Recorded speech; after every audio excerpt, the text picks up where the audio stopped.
So give me an example of one of the questions and what your answer was. My question was, what's been your favourite part of the show, of the whole event?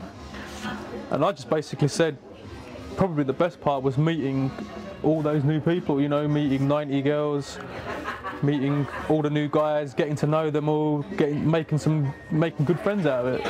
That won you Mr. England. Yeah. Really? My wish to be Mrs. England was evaporating fast.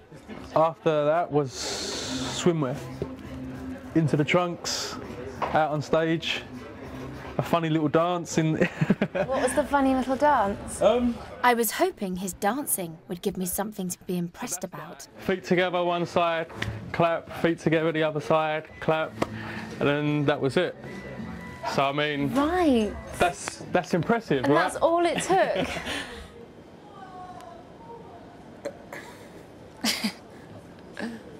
So, my views on Mr. England. Nice. I suppose he's quite pretty. I was kind of sitting there going, come on, give me something a bit edgy. Give me a bit, come on. He wasn't my guy.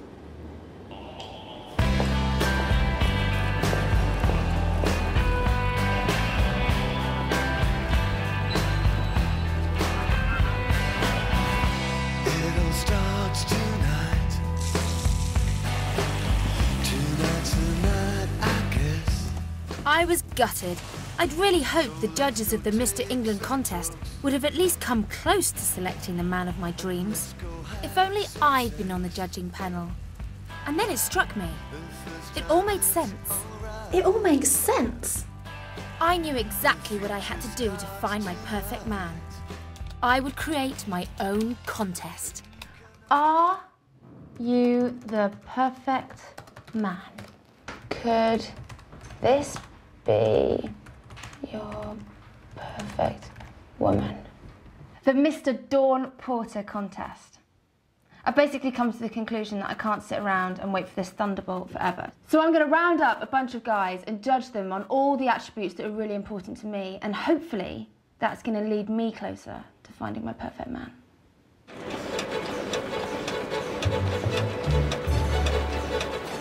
I set a date for 3 weeks' time and started to spread the word of my search for Mr. Dawn Porter.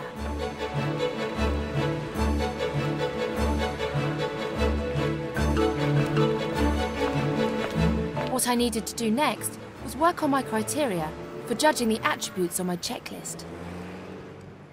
The first to consider for my little experiment would be looks. What kind of face did I want to wake up next to for the rest of my life?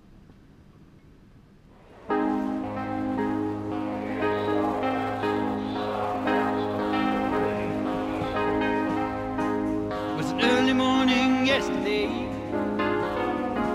I was up before the dawn. Dr. Chris Solomon has been developing the latest in eFit technology. I was hoping he could help me design the male face of my dreams.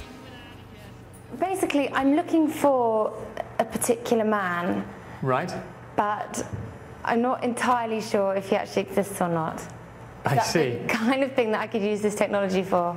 Well, actually it is. One of the main uses that we obviously have got for the programme is for trying to help the police identify suspects, you know, in crimes. That's really what it's primarily been developed for. So you've never used it quite like this before? Well, not really, no. But longer term, we do think this technology can be adapted to the kind of thing that you're in fact talking about. So you could get like I could create my image of my perfect man, put it out there to the world and say, do you exist? And if basically, yes. Guys who think they look like that could come forward to me and say, I'm your perfect guy. The first thing we'd like to ask you to do is to tell me something about the kind of hair. Dark. You definitely like dark hair. Okay, so let's select dark hair. Just to help us, I mean, as I say, we're not excluding any hair. Untidy. You like untidy hair, right? Yeah, okay. ruffled. Ew, it looks like something out of Boyzone. Is that dreadlocks, though? It's sort of dreadlockish, I isn't it? don't want dreadlocks. Reject those faces there that you think are the worst ones. Reject. Reject. Reject. Reject. He's too good looking. He's too good looking. He looks too kind of pure and young. I need some man in there. But something about their build, I mean, do you kind of like, you know, stocky... I like or... tall, broad, big men with a bit of a gut. Oh, with a bit of a gut, goodness me. Would he wear glasses by any chance? Or? Yeah, I think he'd probably wear glasses. That's going to change a lot, actually. Top left with glasses. I've got a lot of expectations for this person. I'm worried they might not be everything that I dreamed of. God created man out of dust. I created him using some snazzy software and a laserjet printer. That's my perfect man. Just gotta go and find him.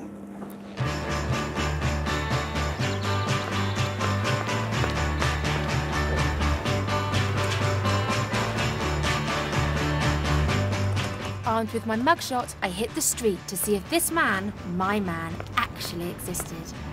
I'm waiting for my man. I was wondering if I could ask you if you've seen this person. $26 in my hand. Excuse me, can I just ask you if you've seen this man? No, sorry. I think he lives around here somewhere. I'm waiting for my man. Can I just ask you, have you seen this man? No. Do you think he's good looking? Bad. Excuse me, have you seen this man? I would be sad if I was But wanted. he's wanted by me. Is it? Yeah. Oh, then he's an extremely lucky man. Let me tell you. you. Can you take that with you? And if you see him at all, let him know that Dawn's looking for him. He comes. He's all dressed in black. Why do you want him? Because I think he's rather wonderful. Oh, I see. My search was about to strike gold. Give him a better haircut. Why that? Well, I just like a lot of hair, but it's a little bit tidy, maybe. And that's Johnny. Johnny's got a lot of hair. Johnny? Who's Johnny? Where is Johnny?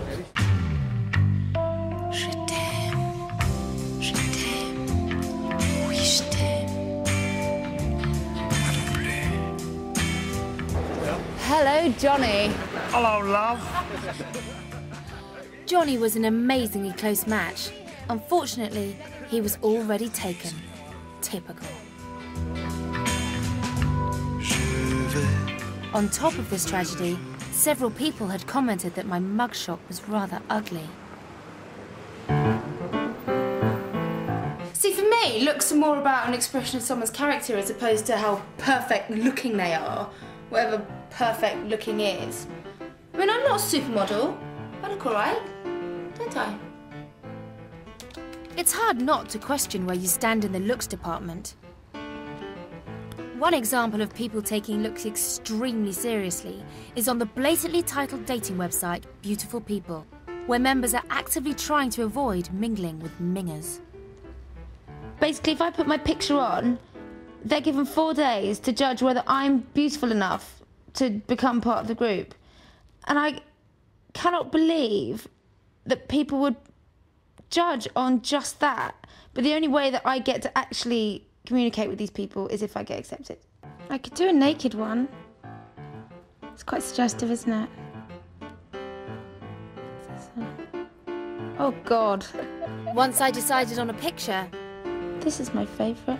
I would just have to wait for the vote. Woo! Oh, wicked! I made it. What's that? That's so cool. I got on to Beautiful People. I am officially a beautiful person. So now I can actually look at everyone on the site. But it is generally, the whole ethos behind it is quite wrong, I think. Don't you? I think it's wrong.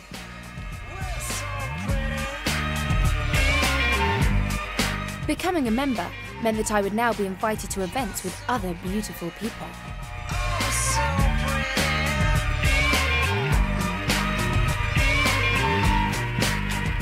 I just imagine a load of kind of clubby, perma-tanned type people that just think they're absolutely beautiful. Maybe lots of models and the kind of people that get told they're beautiful a lot.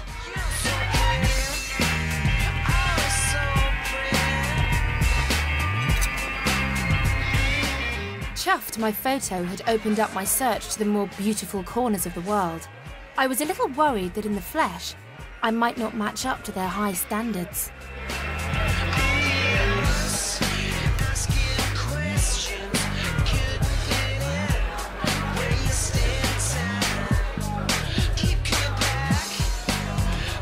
After a tentative look round, I found the event organiser, Kellum, who agreed to answer a few questions about the site.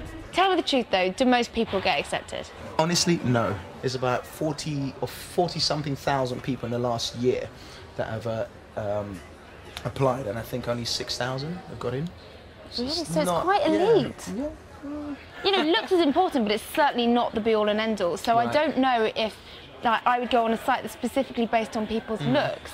So it makes me wonder if the people who are joining are really genuinely looking for a relationship, if they're just looking for a shag. Honest answer, probably looking for a shag.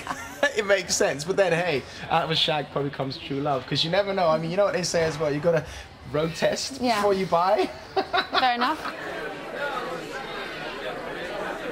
So you're on beautiful people. You obviously think looks are really important. Are they the most important thing to you when you're looking for a guy?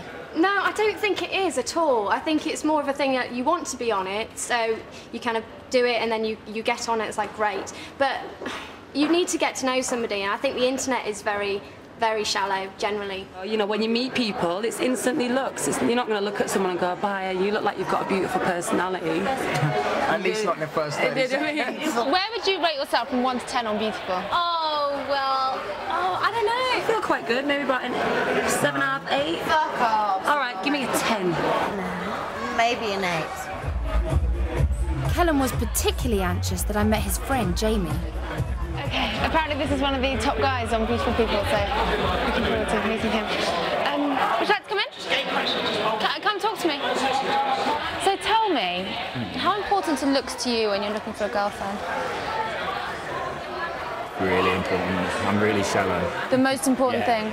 You've got my name tattooed on your ass? Your name. Your name. Clever. It works. One day you might find a real girlfriend and you can put their name there. Do you not hang around with mingers? Do you cross the street? I don't know what minger Someone is. very unattractive. I don't know. They could be nice and clever and funny, but just don't look very nice. I don't know. Not interested. I don't care. So if someone who's not very attractive is walking up towards you on the other side, would you cross the street? I just wouldn't even notice them. Yeah. I'd be like invisible. They don't really exist in your Just mind. oxygen wasters. No tongue. Hi. And she. I'm back soon, yeah? The majority of people all say, sure, looks are really important, but they don't take it that seriously. And they say, as soon as you're over that initial attraction, then everything else is more important, like whether you can actually hold down a conversation. But there are definitely a few people in there that I'm pretty sure conversation is the last thing in the world that they give a shit about. And pouting is probably top of their list.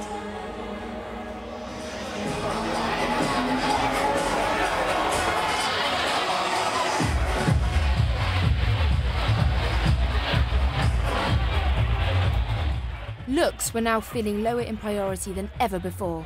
I was going to need to focus on the more important areas of my perfect man.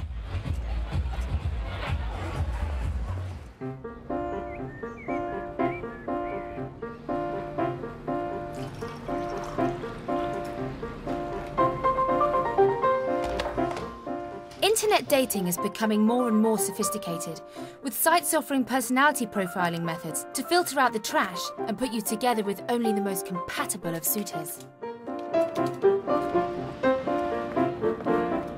A little uncomfortable with the idea of allowing a computer to choose my partner, I sought inspiration from a couple who had been together since their arranged marriage 2 years ago. Hi, darling. How are you? Anu and Shailesh found happiness after their parents set out to find them life partners. We met one fine day, his parents came over with him, and I just very coldly said hi to him, you know, with not much of interest at all. And were you just really angry? Yes, I was like, hi. And I said, this is the girl I want to get married to.